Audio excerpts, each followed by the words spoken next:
नमस्कार, capital TV का खास शो वॉर ऑफ स्टेट देख रहे हैं आप। मैं हूं आपके साथ पूजा। हमने आपको अपने शो में अलग अलग क्षेत्रों का चुनावी सर्वे बताया और हर इलाके में एनडीए मजबूत नजर आ रही है। और आज हम आपके लिए लेकर आए हैं सीमांचल और मिथिलांचल का चुनावी सर्वे। सीमांचल मिथिलांचल को मिलाकर विधानसभा की 59 सीटों का सर्वे आज लेकर आए हैं, जिसमें सीमांचल में कुल 24 सीटें हैं और मिथिलांचल में कुल 35 सीटें। दोनों ही क्षेत्रों में सीटों का विशेष महत्व है। तो बताएंगे एनडीए और महागठबंधन का हाल क्या है। पर इस बार के चुनाव में ओवैसी का न्याय यात्रा अभियान इस क्षेत्र को एक नया राजनीतिक रणभूमि बना रहा है। तो सीमांचल मिथिलांचल पर चुनावी सर्वे के साथ चर्चा के लिए मेरे साथ स्टूडियो में मौजूद हैं कैपिटल टीवी के editor in chief doctor Manish Kumar और एग्जीक्यूटिव एडिटर राजीव जी। सर, आप दोनों का बहुत बहुत स्वागत है। धन्यवाद। सर, हमने अपने कार्यक्रम में अलग अलग क्षेत्रों का सर्वे किया। आज आपसे जानेंगे कि सीमांचल और मिथिलांचल में क्या लग रहा है, क्या होगा। देखिए, ये बेसिकली ये जो दोनों इलाका को हम लोगों ने जोड़ा है, क्योंकि जो मुस्लिम पॉपुलेशन का जो इम्पैक्ट है वो दरभंगा से लेकर किशनगंज तक वो नजर आता है। और जिस हिसाब से वहां पे अब तक जो ट्रेडिशनल वोटिंग हुई है उसमें ज्यादा कोई फर्क नहीं, क्योंकि पोलराइजेशन इस तरीके से है, आपको वहां कोई पोलराइज करने के लिए मुद्दे की आवश्यकता नहीं है। वो समाज ही पूरी तरीके से पोलराइज्ड है। बिहार में सबसे ज्यादा ये बांग्लादेशी रोहिंग्या जो सीमांचल है, जहां आपने खबर सुनी कि जितना पॉपुलेशन है उससे 26% ज्यादा वो आधार कार्ड बना हुआ है, कहीं 10% ज़्यादा बना हुआ है, कहीं 15% ज़्यादा बना हुआ है। तो ये जो सीमांचल में पूर्णिया, कटिहार, किशनगंज, अररिया, यहाँ तो मुस्लिम डोमिनेंस है भी, लेकिन अगर आप दरभंगा के साइड में भी आएंगे, जो मिथिलांचल हार्डकोर इलाका है, वहाँ भी मुस्लिम वोटर्स जो है वो एक अलग रुख रखते हैं।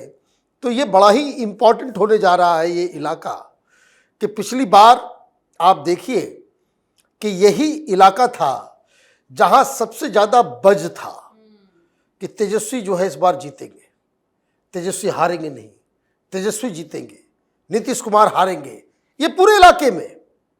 और पिछले बार जो इलाका में जो रिजल्ट आया वो आरजेडी और तेजस्वी यादव के लिए बहुत ही शर्मनाक भी और दिल तोड़ने वाला था। ये वो इलाका है जिससे पिछली बार के चुनाव का पूरा माहौल, नतीजा सब कुछ बदल गया था। क्या इस बार दिल टूटेगा तेजस्वी यादव का, क्या लग रहा है सर आपको? देखिए, मिथिलांचल और सीमांचल ये दो अलग अलग क्षेत्र हैं और दोनों को अलग अलग तरीके से देखना चाहिए। और सीमांचल में भी सीमांचल की जो बात की जाती है उसमें भी दो क्षेत्र में इसको बांटा जा सकता है, जैसा कि माहौल दिखता है। किशनगंज और कटिहार, जहां दोनों जगह से ये सांसद कांग्रेस के हैं, तो उन दोनों जगह पर मुस्लिम डोमिनेंस ज़्यादा है।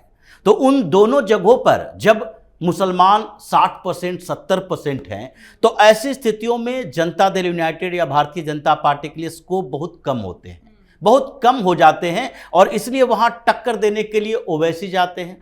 ओवैसी वहाँ पर फायदे में रहते हैं और इसलिए महागठबंधन का वोट भी वो काट कर ले जाते हैं। इस बार और ज़्यादा स्थिति खराब होगी, क्योंकि ओवैसी और ज़्यादा आक्रामक है। पिछली बार कोई सीमांचल यात्रा निकाल कर नहीं ले गए थे, इस बार सीमांचल अधिकार यात्रा निकाले हैं, इसलिए क्योंकि उनको लगता है कि इस पूरे इलाके में, दो डिस्ट्रिक्ट में तो हम किसी भी तरीके से 80% सीटें लें।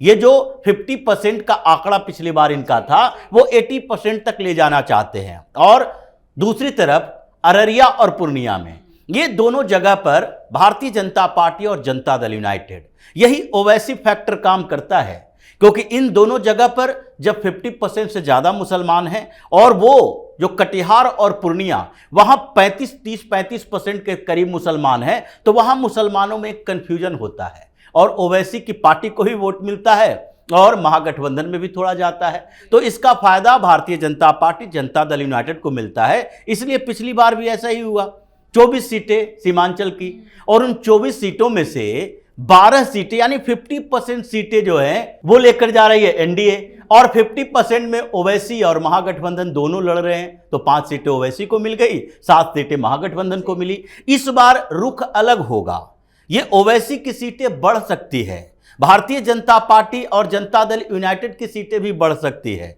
लेकिन महागठबंधन की सीटें और कम होगी। ये जितना भी यात्रा राहुल गांधी और तेजस्वी यादव कर ले। जबकि दूसरी तरफ मिथिलांचल का क्षेत्र, जहां पर इस बार ओवैसी अभी इस बार 24 सीटों पर नहीं, कम से कम तो 35 से 40 सीटों पर चुनाव लड़ने वाले हैं। और मिथिलांचल के क्षेत्र में भारतीय जनता पार्टी के लिए या जनता दल यूनाइटेड के लिए जो एनडीए के उम्मीदवार हैं, एनडीए के लिए ज्यादा मुश्किलें हैं। और इसलिए पहले से ये माना जा रहा था, क्योंकि सिचुएशन पॉइंट की तरफ एनडीए बढ़ रहा है। यहाँ 35 में से पिछली बार ही 27 सीटें लेकर आ गए, 8 सीटें महागठबंधन को मिली थी, अब उससे कितना धीरे धीरे बढ़ोगे। तो इसलिए सस्टेन करना सब पहली प्राथमिकता दिखाई पड़ी, और उसमें भी एक आध सीट गेन करते हुए भारतीय जनता पार्टी जदयू दिख रही है। तो इसका मतलब है कि इन दोनों इलाकों में अभी और स्थितियां बदलेगी।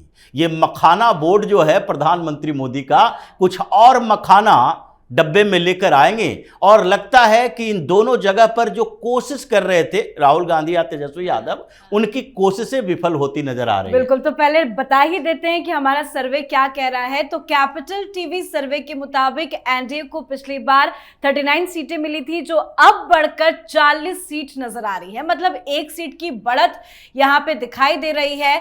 तो वहीं 2020 में महागठबंधन के पास 15 सीटें थी, और अब महागठबंधन को इस बार सीटों का नुकसान दिखाई दे रहा है। हमारे सर्वे के मुताबिक 13 सीटें मिलने की उम्मीद है। सर, हमारा सर्वे तो यही कह रहा है कि एनडीए का दबदबा दोनों ही क्षेत्रों में बरकरार है। देखिए, बहुत सारे और भी फैक्टर्स हैं जो अब काम करेंगी, क्योंकि जो सर्वे जिस समय हम लोगों ने किया, बहुत सारी चीजें उसको कंसिडर हम लोगों ने नहीं किया।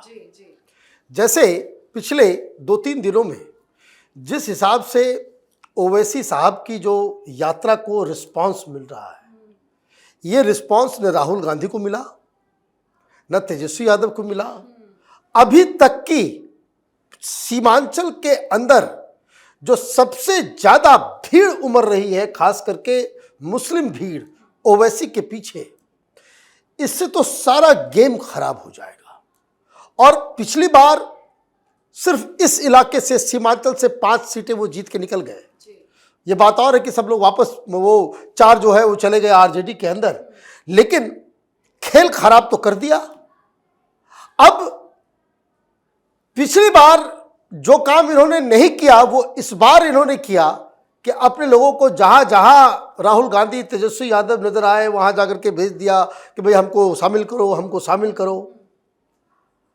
अब उनको कोई ये नहीं कह सकता कि भाई बीजेपी को जिताने के लिए वो चुनाव लड़ रहे हैं। मतलब ये तो कहा जा सकता है ना कि बहुत बड़ी गलती हो गई। बार बार कहा गया कि शामिल करो, लेकिन वहां से कोई ग्रीन सिग्नल नहीं मिला। अब वो फ्री हो गए कि भाई आपको जो है नहीं रखने के लिए कोई तैयार है।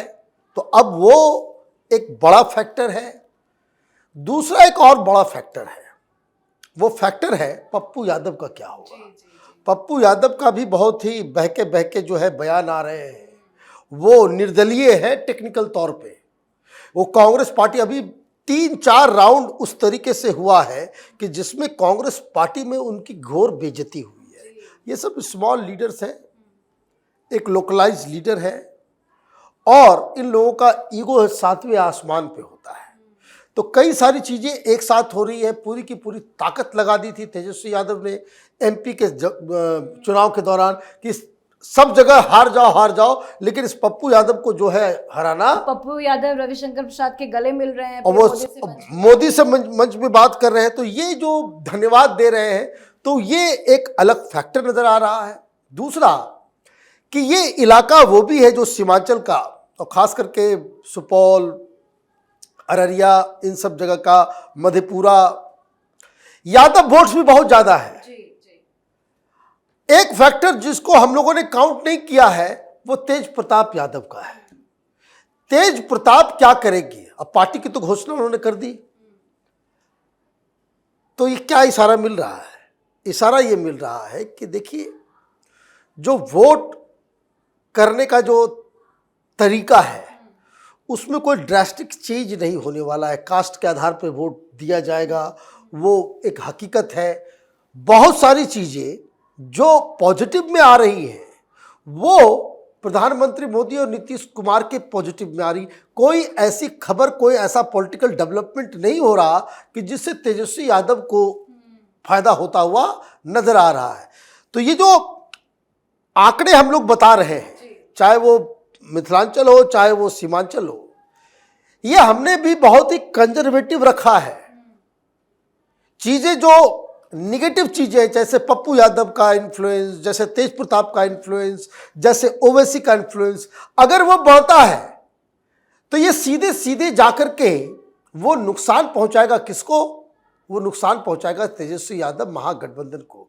और एक और जो जानकारी आ रही है, हालांकि हमारे किसी भी इलाके में वैसा कहीं भी नहीं मिला कि प्रशांत किशोर को कहीं से कोई सीट मिलने वाली है, लेकिन जो जानकारी आ रही है कि प्रशांत किशोर इन इलाकों में ज़्यादातर जगह पे मुस्लिम उम्मीदवार, 40 उम्मीदवार सिर्फ मिथिलांचल और सीमांचल के अंदर वो मुस्लिम उम्मीदवार खड़े करने जा रहा है।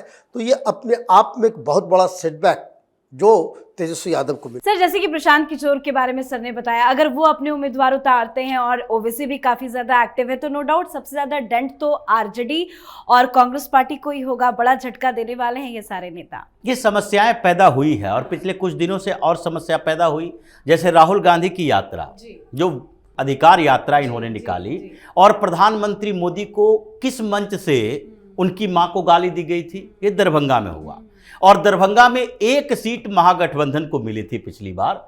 लगता नहीं है कि वो भी सीट इस बार मिल पाएगी। जो स्थितियां बदली है, दरभंगा के अंदर प्रधानमंत्री मोदी की मां को गाली दी गई, और उसके बाद वो जो जाले विधानसभा क्षेत्र में जो व्यवस्थाएं बदली, लोगों का सेंटिमेंट बदला है। और जिस तरीके से ओवैसी के फैक्टर की बात कर रहे हैं या फिर दूसरे, और प्रशांत किशोर की बात कर रहे हैं। प्रशांत किशोर ने चैलेंज किया इस बीच कि हम तो भाई मुस्लिम उम्मीदवार उतारेंगे, लेकिन अगर महागठबंधन के नेता तेजस्वी यादव एक्सेप्ट करते हैं चैलेंज को कि हम जहां से उतारेंगे वहां से वो ना उतारें, तो हम भी उनके खिलाफ नहीं उतारेंगे, ऐसा तो संभव है नहीं।